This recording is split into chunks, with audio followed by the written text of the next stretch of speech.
The essence of strategy is choosing what not to do. That is Michael Porter's quote. Now, let us introduce ourselves. We are Arnold, Arsia, and Unita, and this is Bridging the Allocation Gap, Strategic Program Routing for MSMEs. Now, we know BRI, right? One of the biggest banks in Indonesia. Now, with that status comes a lot of empowerment programs, in this case, for MSMEs. Now, we know BRI's existing programs are mentoring, literacy, cluster Hidupku, link UMKM, Desa Brilliant, and Brilliantpreneur. We have all of these empowerment programs, but the problem is that there is an allocation gap. The question is, who receives what support, delivered by whom, and when? Basically, they have all of the empowerment programs in their hand, but their resources are very, very limited. Why is that? Well, first of all, BRI Group already serves 34.2 ultra micro and micro borrowers. However, its borrower base declined by 4.1% year on year, while the combined loan portfolio increased by 5.3%.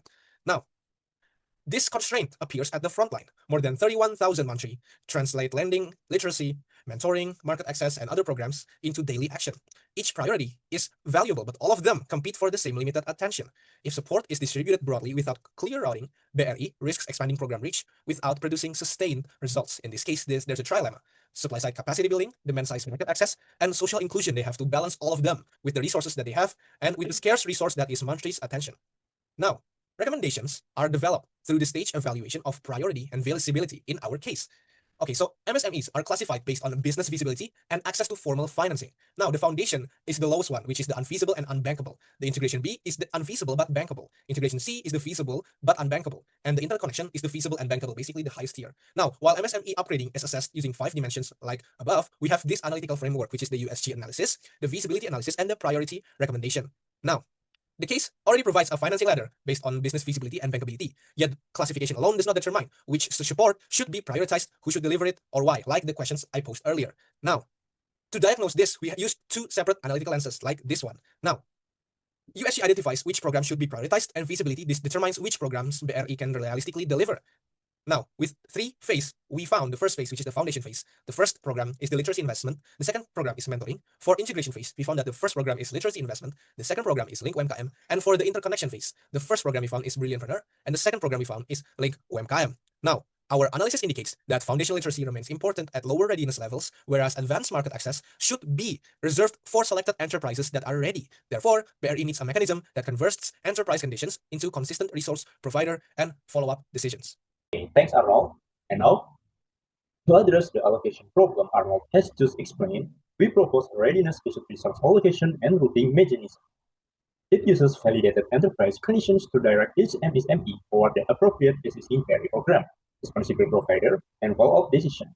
This is not a new empowerment program. It is not a credit scoring model, and it is not a standalone digital application. Instead, it is one coordination mechanism that helps BRI use its existing programs, providers, and frontline judgment more purposefully. And to the next slide. First, we reorganize the existing feasibility and bankability ladder into 4 operational groups. The foundation group includes class F, E, and D. These enterprises are neither business feasible nor bankable. Their main need is foundational capability and integration support. Integration has 2 parallel routes. Integration C applies to enterprises that are bankable but not yet business feasible. Their constraints may involve management, product readiness, productivity, or governance. Integration B applies to enterprises that are business feasible but not yet bankable. Their constraints may involve financial records, administration, legal compliance, or financing readiness. These 2 integration routes are parallel, not consecutive stages, because they address different missing conditions. Finally, interconnection includes classes A and A+. Their enterprises are business feasible and bankable and may be ready for more selective market access support. Next. This routes determines how BRI should direct its limited resources. For foundation, the priority is a scalable social floor through basic literacy and growth-based support. Mantri involvement is limited to cases where validation or professional judgment is required. For integration C and B, the priority is case-specific human judgment. This is where Mantri attention is most valuable for relevant BRI customers. In integration C, the focus is business capability, and in integration B, the focus is financing readiness. For interconnection, support becomes more selective and specialized. Market access intervention should only be considered after readiness, eligibility, and provider capacity requirements have been met. In this route, the monthly validates and nominates suitable enterprise, while the responsible program owner delivers the intervention. Importantly, these are qualitative priorities. They do not represent fixed resource allocation shares.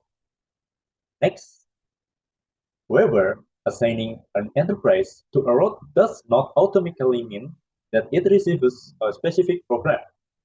After the road is validated, BRI identifies the enterprise's business, financial, and market readiness needs. Its potential intervention must then pass a program gap consisting of three requirements: need fit, eligibility, and provider capacity. USG priority and program implementation feasibility remain separate analysis. They must not be averaged. Therefore, a program with high priority cannot be assigned if its implementation requirements are not satisfied.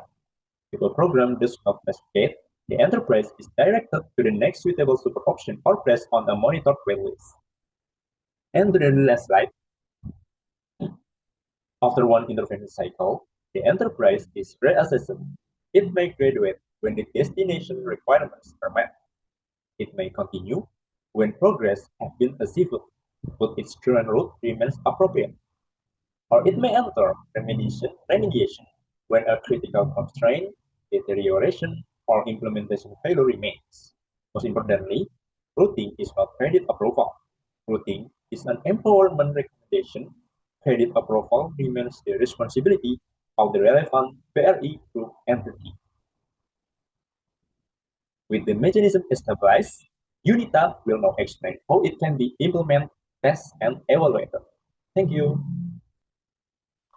Okay, so we're gonna continue the implementation and feasibility.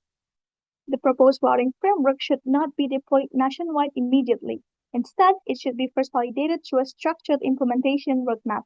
The objective is to ensure that the existing programs are consistently allocated to the right MSMEs. During the first 6 months, BRI should finalize the assessment indicators and routing rules, validate them with relevant stakeholders, conduct a 3-month process pilot in selected BRI units, and evaluate whether the mechanism is ready for larger outcome pilots. The process pilot focuses more on operational feasibility.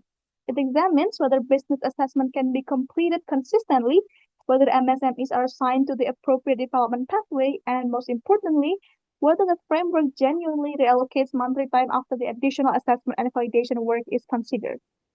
The pilot also tests whether periodic reassessment correctly identify MSMEs that should graduate to a higher pathway, remain in their current pathway, or receive additional support. Only after this operational process function consistently should BRI proceed to a larger outcome pilot.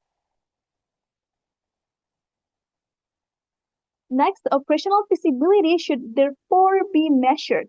Low, base, and high case scenarios should vary according to data completeness, the proportion of MSMEs requiring monthly validations, and provider capacity.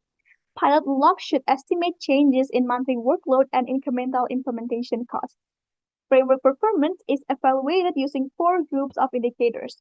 First, outcome, measured by sustained improvement in MSME readiness toward the upgrading criteria, including improvement in business management, marketing capabilities, financial readiness, and other indicators of MSMEs upgrading. Second, efficiency, measured by the net change in monthly time after assessment, routing, and referral activities. The intended impact extend beyond improving operational efficiency. The ultimate objective is depth of transformations, helping MSMEs achieve sustained improvement in business capability, financial readiness, and market competitiveness so that they can progressively move towards becoming upgraded MSMEs. At the same time, the framework preserves breadth of inclusions by ensuring early-stage enterprises are not left behind, while maintaining portfolio quality so financing remains aligned with business readiness. Ultimately, BRI does not need another empowerment program. It already has a comprehensive portfolio of MSMEs intervention. The challenge is how to allocate those programs systematically. This routing framework transforms fragmented program delivery into a structured decision-making mechanism that delivers the right support to the right enterprises at the right time. Thank you very much.